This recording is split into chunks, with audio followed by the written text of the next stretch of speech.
April 27th, 1945. On the western shore of Lake Como, the road through Dongo narrows between stone walls and dark water. A dozen partisans, young men in civilian coats, rifles borrowed from someone else's army, have turned the bend into a checkpoint. Ahead, a German column rolls to a stop. Trucks coughing smoke, boots thudding on gravel, a lieutenant barking in clipped Italian. In the back of one truck, a man sits rigid among soldiers, helmet low, coat buttoned to the chin. His hands, thick and pale, do not look like a mechanic's. In the last 24 hours of Benito Mussolini's life, whether he reaches a courtroom or a wall will decide if Italy ends fascism by law or by blood, and that choice, once made, will not be reversed. A partisan climbs onto the tailgate and looks in. Does he see a prisoner or the douche? It has come to this on a back road because everything else has collapsed. North of the Apennines, the German front is breaking under Allied pressure. In the cities, factories have stopped, and church bells have begun to ring for an uprising. Benito Mussolini, once the master of Italy, now rules only the scraps the Germans allow him in the so-called Italian Social Republic, a regime of decrees and firing squads shrinking toward the Alps. In Milan, 2 days earlier, he tried to bargain for a surrender that would save him and what remained of his authority. The resistance wanted him to give himself up, the Germans wanted him moving, and he wanted a door that still opened onto survival. Switzerland, perhaps, or a last redoubt in the mountains. Now his convoy has been caught between retreating armies and a people who have waited years for a verdict. By tomorrow afternoon, the question on this lakeside road, courtroom or wall, will not belong to him alone. The partisan on the tailgate steadies himself with one hand on a canvas strap and leans into the truck's stale air. The men inside are packed close, knees and boots and bedrolls pressed together. Some stare back with the practiced blankness of soldiers who have learned not to give away fear. Others look past him toward the lake, as if the water might offer a route that the road will not. At the center of the truck's bench sits the thick-shouldered man in the steel helmet. He keeps his chin down and his shoulders rounded, a posture meant to make a famous body smaller. But the attempt at disguise carries its own telltales. The coat does not quite fit. The hands are too soft for the grime of a retreating column. The face, half hidden, has a weight and a shape that a nation has seen on posters, in newsreels, on balconies. The partisan's eyes move, quick and deliberate, taking inventory. Then they stop. There is a moment when recognition does not yet have words. It is only a tightening, a cold certainty in the gut. A jawline, a mouth that has practiced the same expression of contempt for 2 decades. The man in the helmet does not look up. He does not need to. The air in the truck changes all the same. Behind the checkpoint, the German lieutenant is arguing with another partisan, older, calmer, the kind of man who has been in the hills long enough to know the price of a firefight on a narrow road. The Germans want to keep moving. The partisans want to search every vehicle to make sure this column is not carrying weapons for a last stand, or fascist officials trying to slip away under German protection. The argument is not about ideology anymore. It is about minutes. A single burst of gunfire here would turn the lakeside into a killing ground, and no one on either side can afford that waste. A compromise begins to form in gestures rather than sentences. The Germans can continue, but Italians traveling with them will be separated. It is an arrangement that protects the partisans from a fight they do not want and protects the Germans from a delay they cannot tolerate. It is also the kind of arrangement that can hold only if everyone pretends not to see too much. The partisan on the truck steps down and speaks low to his comrades. Another climbs up, then another. The man in the helmet is asked for papers. He produces nothing. A hand reaches for his collar, pulls it back just enough to see the neck. Someone swears under his breath. The truck's canvas flap is thrown open wider, and light cuts across the bench. A name passes from mouth to mouth, first as a question, then as an astonished statement, then as something like an oath. Mussolini, the Duke. On that road in Dongo, the war does not stop. The German column still needs to move north, and the partisans still need to keep control of the choke point they have created. But a new center of gravity has landed among them, and it pulls every thought toward the same problem. If this man reaches a courtroom, Italy might claim a lawful ending. If he reaches a wall, the ending will be written in blood. The decision begins not with a vote, but with a grip on an arm. Benito Mussolini is told to climb down. He does not resist. His movements are heavy, as if the weight he carries is not his body, but the years attached to his name. When his boots hit the gravel, the partisans close around him. They do not cheer. They do not strike him. They escort him off the road with the same hard caution they would use for a crate of explosives, careful, because one wrong move could still destroy them. Only then does Clara Petacci appear in the confusion, dark-haired, well-dressed for a retreat, her face tense with a mixture of fear and stubborn resolve. She is not a soldier, not a politician, not a symbol to the men with rifles. She is a woman who has bound her fate to his. The partisans try to separate them. She pushes back toward him, insisting, pleading, furious at anyone who would treat her as an accessory that can be tossed aside. Her refusal becomes its own decision, one that will narrow the options for everyone else. If Mussolini is to be moved, she will be moved too. If he is to be judged, she will stand beside him.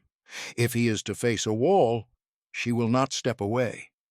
The convoy begins to pull forward again, German engines groaning as they grind up the road. The partisans' attention shifts from a column of retreat to a single prisoner who cannot be allowed to vanish. As the Germans roll out of Dongo, Benito Mussolini is led into the town he has never needed to notice before, a place of stone buildings and shuttered windows and people who have learned to survive by not looking out at the wrong time. In a small municipal building near the lakeside, the kind of office where taxes are collected and permits stamped, Mussolini sits under guard. The room smells of dust and ink and damp wool. A portrait of a king that has not been cared for in years leans slightly on the wall, as if even the frame has grown tired of standing straight. Outside, Dongo is a town on the edge of something. Lake Como lies still, reflecting the gray of the late afternoon, and the mountains rise steep and indifferent behind the rooftops. A few residents drift to doorways, drawn by rumor, by the sound of trucks and raised voices. They do not yet know what they have. They sense only that something large has entered their small place. The partisans who have captured Mussolini are not a courtroom.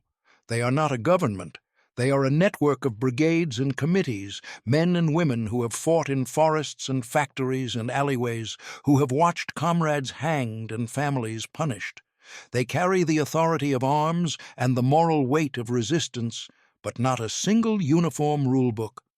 In Dongo, that becomes a problem within minutes. One faction wants immediate execution. It is not bloodlust alone. It is fear. Fear that the Germans will return for him. Fear that a loyal fascist unit hiding nearby will attempt a rescue. Fear that a crowd will gather and tear the town apart. Fear, too, that Mussolini will be taken alive by the arriving Allies and turned into an exhibit, his fate decided by foreign judges or negotiated away in some bargain that does not satisfy Italy's need for reckoning. Another faction argues for restraint. Alive, Mussolini is proof. Alive, he is a witness to 20 years of dictatorship, to secret police files and lists of collaborators, to decisions that led Italy into disastrous wars. Alive, he can be made to face what he has done in a way a corpse cannot. And alive, he can keep the resistance from becoming what it has fought. Between these instincts stands a practical reality. Dongo cannot hold him, not for long. The town has no secure prison, no reliable communications, no guarantee that the night will not bring another armed group with different orders. Every hour Mussolini remains here increases the chance that someone will act without permission, and the question, courtroom or wall, will be answered by the first man who loses patience. Messages begin to move. A runner is sent to a nearby command post. A partisan tries to reach Milan, where the Committee of National Liberation for Northern Italy, the political brain of the resistance, has declared itself a temporary authority. Telephone lines are unreliable, cut or overloaded, and radios are scarce.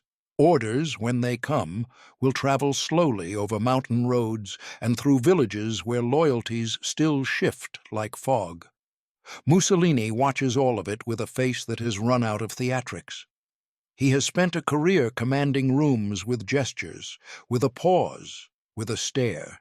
Here, his stare does not control anything.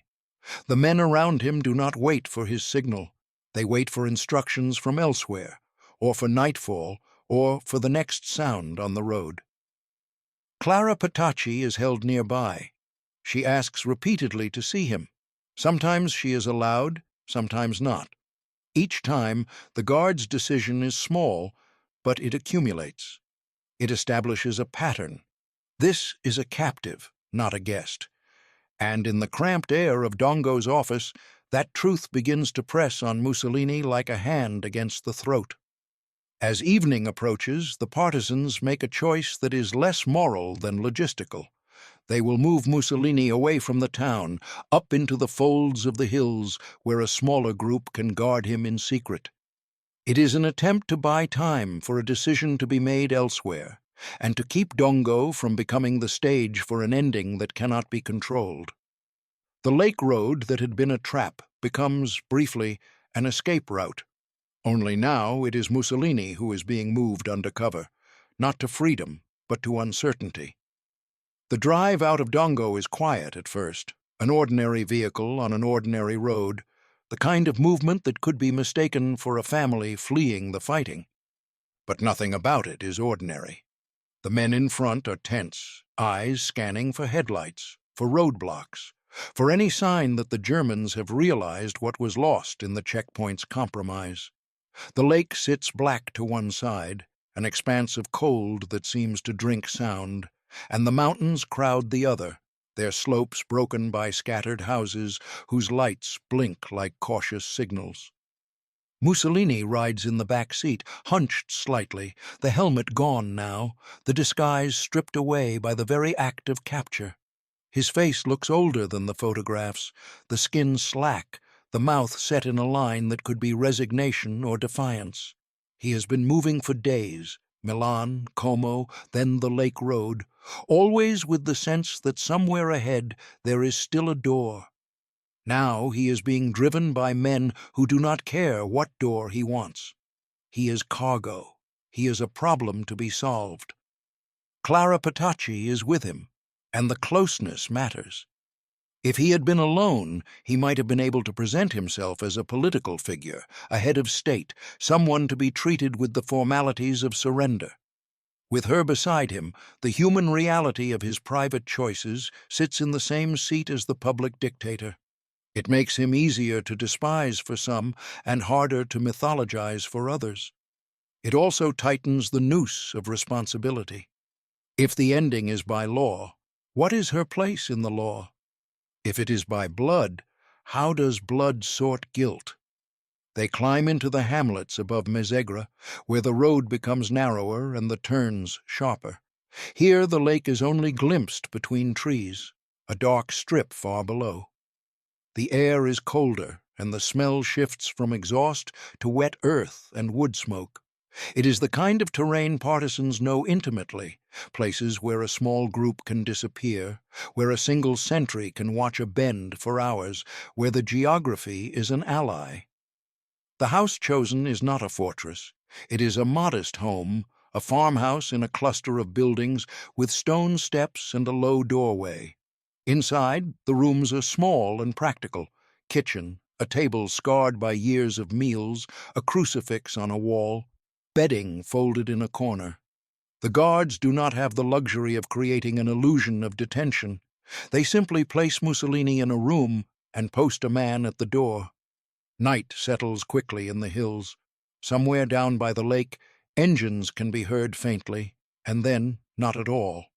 The world contracts to a few lamps, the smell of oil, the creak of floorboards. Outside, the resistance is celebrating in some towns, fighting in others, and waiting everywhere for the arrival of Allied troops. Inside, the man who once held Italy by the throat is reduced to a prisoner in a farmhouse, listening to the same sounds any captive listens to: footsteps, murmured voices, the click of a rifle being checked. The guards speak in low tones in the kitchen. They argue about what will happen. One says the Allies will demand him. Another says the Germans might still try. Another says there will be a trial, and the trial will be swift. Underneath all of it is a more primitive thing, the feeling that the war has loosened rules that were once rigid, that new rules are being made in real time by whoever has the gun and the nerve.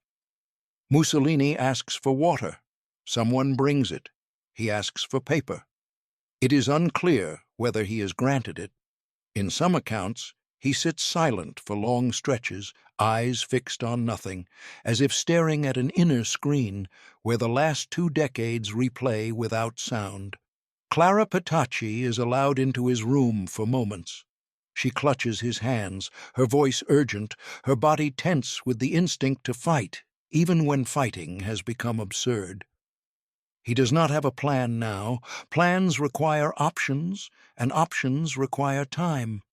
The last day of his life is becoming exactly what the spine sentence promised: a narrowing corridor between a courtroom and a wall, between law and blood.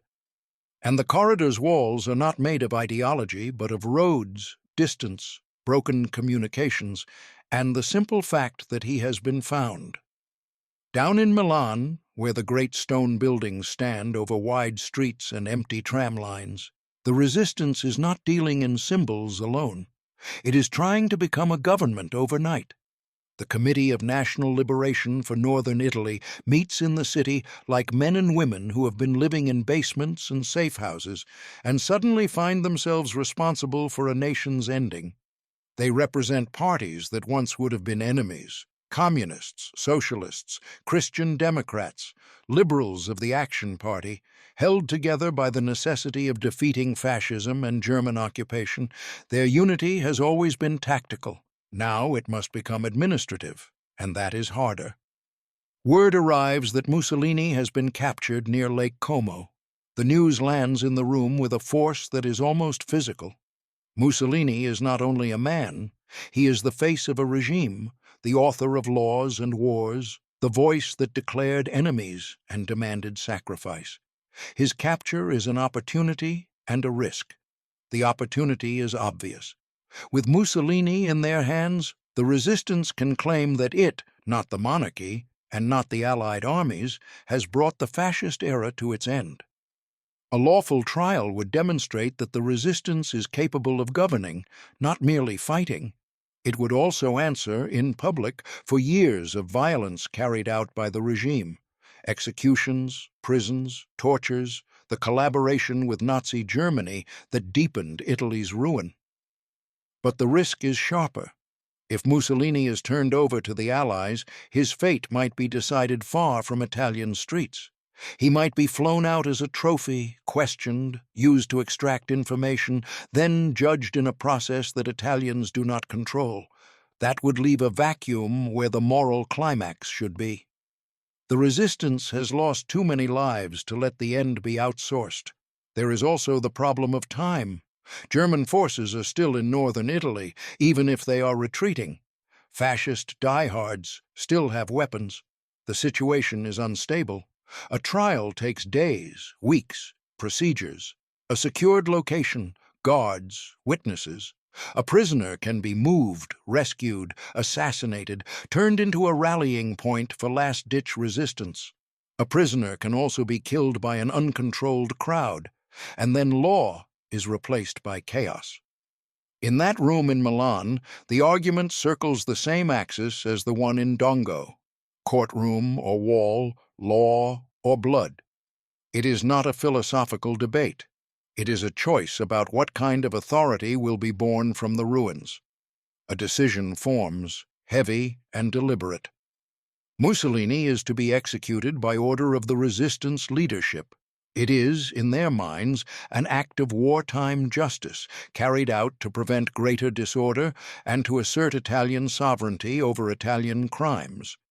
Not everyone in the room is comfortable. Some know what it means to kill a prisoner without trial, even when the prisoner is Mussolini. But urgency compresses conscience.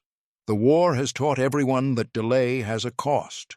A messenger is chosen, a man known by a nom de guerre, moving under orders that may be written down or spoken, is sent north toward Lake Como to take control of the prisoner and carry out the sentence. Cars are scarce, roads uncertain. Every minute matters. The resistance can feel the Allies' approach like pressure in the air. If Mussolini is to die under their authority, it must happen before someone else claims him. The decision in Milan turns the Lake District into a corridor, not toward a courtroom, but toward a wall. Back above Mezzegra, the night is not restful. The guards take turns in the kitchen, sipping bitter coffee, smoking cigarettes down to their filters. Outside, the wind moves through trees with a sound like distant surf. From time to time, a dog barks. The farmhouse creaks as it cools. Mussolini lies on a bed that is not his, under blankets that smell of another family's life. He is not allowed the comforts he once demanded, but he is not beaten. The guards know that they are holding a man who must be delivered to someone else's decision.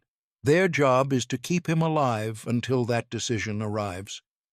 Clara Petacci cannot sleep. She moves between rooms when permitted, speaking in low, urgent phrases. There are stories, some drawn from later accounts, some from the memories of those present, of her offering money, pleading for mercy, insisting that she and Mussolini be allowed to cross into Switzerland. The guards listen and refuse. They are not bribable in that moment, not because they are immune to money, but because money is meaningless in a collapsing state. What they fear is not poverty, but an ambush, a rescue attempt, a bullet through the window. Sometimes, in the dark hours, Mussolini's face seems to soften, as if exhaustion has stripped away his performance.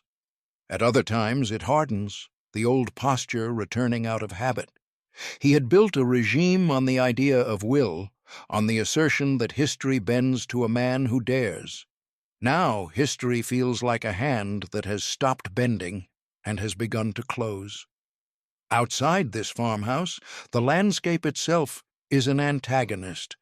The lake road is narrow. Bridges are vulnerable. Checkpoints appear and vanish. A single vehicle can be stopped by 3 men with rifles, and there are many such groups now, each with its own chain of command, each convinced it carries legitimacy. News travels slowly, twisting as it goes. A rumor becomes an order becomes a gunshot. Down by the lake shore in Dongo, the captured fascist officials are being held as well, men who served Mussolini's last regime, some with blood on their hands, some with paperwork, all with the unmistakable stench of a defeated cause. Their presence adds another fuse to the powder keg. The townspeople know they are there. The partisans know what has been done in their names for years.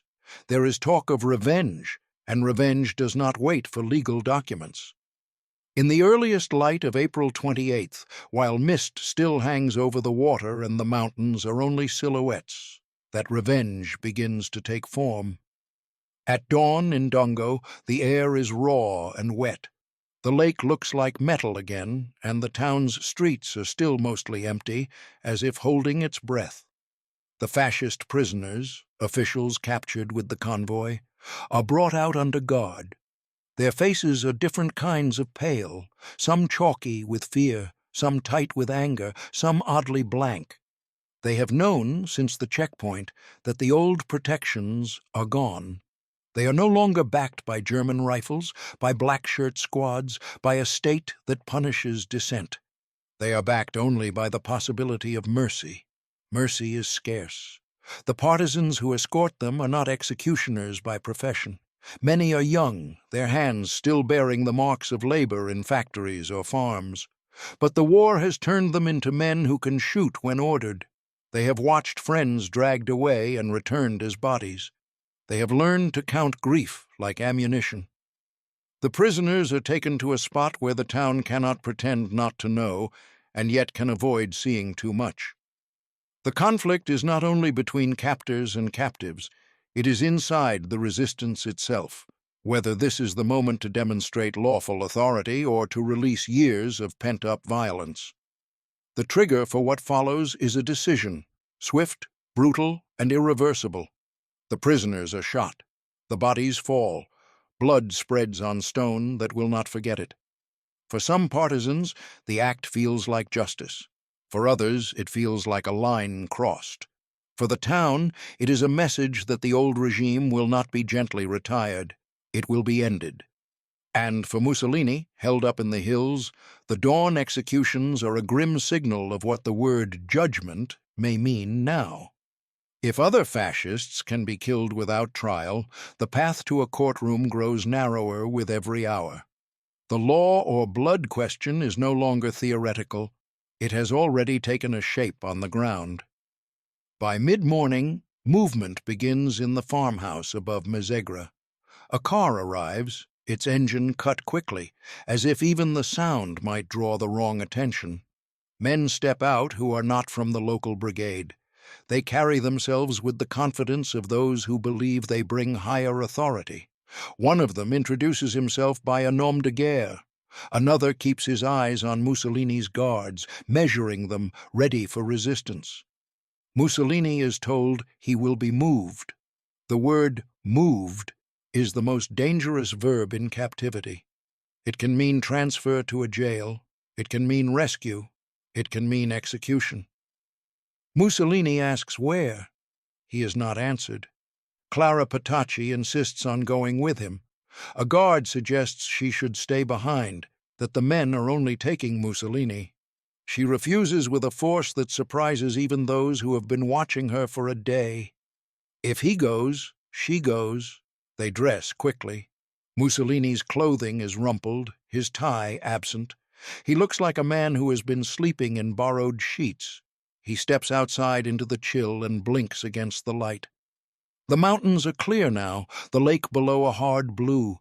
The world looks calm, which makes the presence of rifles and hurried voices feel even more unnatural. The conflict at this moment is over control. Local partisans have risked their lives to capture the Deuce. Now outsiders have come to take him. If they surrender him, they surrender not only a prisoner, but a claim to having made history. If they refuse, they risk a clash within the resistance, a civil war inside the war, the most poisonous kind of violence. A compromise is reached in tight sentences. The prisoner will be transferred under the authority of the Northern Resistance leadership. Local guards will accompany or at least witness. No one trusts anyone fully. Trust is a luxury in April 1945. They place Mussolini and Petacci in a vehicle. The doors shut with a sound that feels final. As the car pulls away from the farmhouse, the road curves through chestnut trees and stone walls down toward the lake. The landscape that offered concealment now offers only a route to whatever ending has been decided in Milan. Each bend in the road is a narrowing of options, courtroom or wall, law or blood. The car reaches the hamlet of Giulino di Mezzegra, a cluster of houses and villas above the lake. This is not a grand place, not Rome or Milan, not the arenas where Mussolini once played the part of a modern Caesar. It is a quiet village with modest gates and garden walls, the kind of place where neighbors know each other's routines. That quiet makes what is about to happen feel even more severe. The man known as Valerio, widely identified later as Walter Audicio, has come with an order. He carries it as a mission, not as a pleasure. The order is simple in its cruelty. Mussolini must die, and quickly. There are stories about the precise wording spoken in the final minutes, told differently by different participants over the years. The essential fact does not change. A decision made in Milan under pressure and under the weight of years has reached this village as a sentence. They stop near a villa, Villa Belmonte, by a wall that offers a clean background and a straight line. The choice of place is practical. A wall is something you can aim against. A wall makes bodies fall in a predictable way. A wall can be washed. Mussolini steps out. His posture is heavy. He looks around, taking in the villa, the wall, the men with guns. For a moment, his face flickers, as if some last attempt at authority might still work. But authority does not exist here, except as a piece of paper carried by men with rifles. Clara Petacci steps out too. She moves close to him, as if her body could shield him. The guards try to pull her back. She resists, turning her face toward Mussolini, toward the men with weapons, toward the wall. She has made her decision again and again in these hours, to remain, to share, to bind herself to his end. It is a choice that will be judged harshly by some and pitied by others, but in that moment it is simply a fact. The conflict now is not whether the sentence will be carried out, but how. Even executions can be botched. Even orders can wobble in the hand that must fulfill them. A gun must fire. A man must aim. Someone must accept responsibility for pulling the trigger on the most famous prisoner in Italy. Valerio raises his weapon. The weapon jams, according to the most commonly told account. In that instant, the scene threatens to become chaotic. A jammed gun is a pause, and a pause in an execution is a space where fear can spill in, where someone can flinch, where an impulse toward mercy or toward panic can derail the act. Another gun is produced, a different weapon, a different hand. In later years, accounts diverge over which shots were fired by whom, and the story has been claimed and contested. What remains is the convergence of witnesses on the moment's outcome. Mussolini stands against the wall. Clara Petacci moves in front of him, trying to block the bullets with her body. She is pushed aside, or she clings to him. Again, accounts vary in detail, but the shape of her defiance is consistent. She will not step away. The gunfire cracks in the village air, sharp and too loud for the quiet hillside. Mussolini's body jolts. Petacci's body collapses. The dictator who once strutted on balconies and promised empires falls onto a patch of ground behind a villa on Lake Como, killed not by a foreign army but by Italians who have decided that the end must be theirs. For a second after the shots, there is only the echo and the stunned stillness that follows violence. Then practical movements return. Someone checks for signs of life.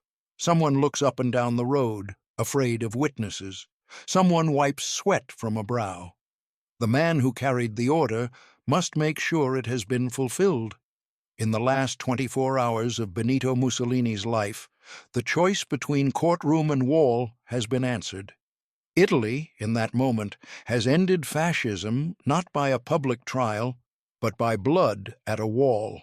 The bodies are lifted, awkwardly heavy, and placed into a vehicle.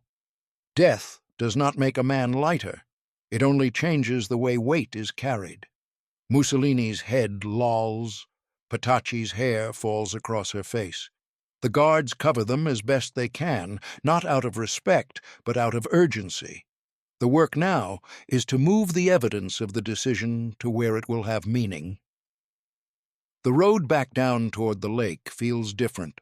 The same trees, the same stone walls, the same sharp turns, but the atmosphere has shifted.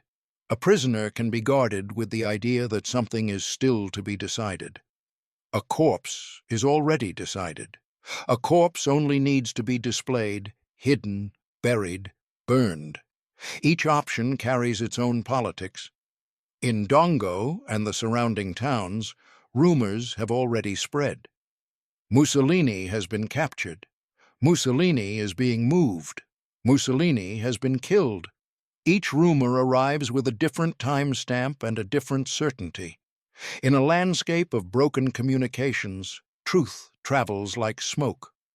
By the time the truck carrying the bodies reaches the lakeshore, people are already gathering, wanting to see for themselves. The partisans have their own fear now. If the bodies are left in the Lake District, they could become the center of uncontrolled vengeance. Crowds might mutilate them. Someone might steal them. Loyal fascists might attempt to reclaim them as martyrs. The resistance wants control of the ending, not only for justice, but for legitimacy. So the decision is made to take the bodies to Milan. Milan is not only a city. It is a symbol of industry, of labor, of resistance. It is also the site of a wound that has not healed. Piazzale Loreto, where fascist forces killed and displayed anti-fascist prisoners months earlier. The square has become a scar in the city's memory. To bring Mussolini's body there is to turn the scar into a statement. The truck moves through night, headlights dimmed when needed, passing through villages where people peek from behind curtains. In some places, partisans wave it through. In others, they question it, suspicious. The driver gives terse answers. There is no time for argument. The war is still active. A random German patrol could still appear on the road. A stray bullet could still end a life. Even in the moment of fascism's collapse, men are dying on roads for reasons unrelated to ideology, mistaken identity, fear, hunger, fatigue. In the truck bed, under blankets, Mussolini and Petacci lie side by side. The intimacy of their death is stark. For years, Mussolini's life had been staged. Speeches, uniforms, parades. In death, there is no stage manager, only a tarp, and the smell of gasoline and damp cloth. The tyrant is reduced to a body that must be moved like any other. The nearer they get to Milan, the more the stakes shift from tactical to symbolic. A body in a village is a local event. A body in Milan is a national punctuation mark. The resistance leadership understands this. They are not only ending a man, they are trying to end an era. At dawn on April 29th, Milan is gray and restless. The city has been through strikes, bombings, executions, and the grind of occupation. Its streets carry the residue of fear: shuttered windows, walls pocked by shrapnel, posters torn down and pasted over. The bells that rang for insurrection have not erased the grief. The air still tastes of smoke. The truck arrives at Piazzale Loreto. The square is not grand. It is a place of traffic and storefronts, made famous not by architecture, but by what was done there. Months earlier, fascist forces shot 15 resistance prisoners and left their bodies on display. The memory of that day has lived in Milan like an untreated wound. Now, the bodies of Mussolini and Clara Petacci, along with other executed fascist officials, are unloaded. Word moves through the city faster than official announcements ever could. People come in waves: workers, women in scarves, men in caps, teenagers with faces too old for their years. They crowd the square, pushing forward to see. What happens next is not a controlled ceremony. It is a surge of human response. Some in the crowd spit, some shout, some cry. Some stare in silence as if seeing the corpse makes the years real in a way no news bulletin can. Anger spills into violence: kicks, blows, insults thrown at bodies that can no longer answer. Grief for lost brothers and sons and neighbors turns into a need to strike something, and the only available target is the dead man who symbolizes so much of what was suffered. The bodies are hung upside down from a metal structure, a brutal inversion of the power Mussolini once displayed. The choice of inversion is not accidental. It is humiliation made public, a visual declaration that the Duce's authority has been reversed, that the body that once demanded salutes is now subject to the crowd's contempt. The square becomes a theater of reversal, And in that theater, Italy declares, in the plain language of image, that fascism has fallen. But there is a cost to this kind of ending. The law or blood question does not disappear when the dictator is dead. It deepens. A corpse can satisfy a hunger for revenge, but it cannot answer questions in court. A corpse cannot be forced to confront his decisions. It cannot expose networks of collaborators. It cannot be made to listen to testimonies of victims. Blood can close a chapter quickly, but it can also leave pages unread. For the resistance, the display at Piazzale Loreto is a message to multiple audiences. To Italians, it says, "The man who ruled you is gone, and he is gone by Italian hands." To fascist holdouts, it says, "Do not expect rescue, do not expect mercy, do not expect the old world to return." To the Allies, it says, "The resistance is not merely a guerrilla force, it is an authority that can claim decisive action." Yet the scene in the square also exposes the rawness of a country emerging from dictatorship and civil war. Milan's crowd is not a mob in the simple sense. It is a cross-section of a society that has been battered. Some came to celebrate. Some came to mourn their own dead by looking at his. Some came because they were curious. Some came because they feared what would happen if they did not witness the end for themselves. In the midst of the shouting and the pushing, a quiet truth remains. Benito Mussolini's last 24 hours were not only the fall of a man, they were a test of how a society ends a regime that has soaked itself into law, schools, police, families, and habits. Courtroom or wall, law or blood. Italy answered, under pressure and pain, with a wall on Lake Como and a display in Milan. The human cost is not only in the bodies hanging from metal, it is in the years that made this moment feel necessary to so many. It is in the partisans shot in the streets and the civilians killed in reprisals, in the soldiers sent to die for a war promised as glory and delivered as disaster. It is in the Jews and political opponents stripped of rights, arrested, deported, killed. It is in the private compromises people made to survive under a regime that demanded public loyalty. The end at Piazzale Loreto matters because it shows how endings are chosen, not gifted. There was no neat closing ceremony for Italian fascism. There was a roadblock at Dongo, a farmhouse in the hills, an order carried by a man with a nom de guerre, a wall, gunfire, and then a city square where grief and rage spilled into the open.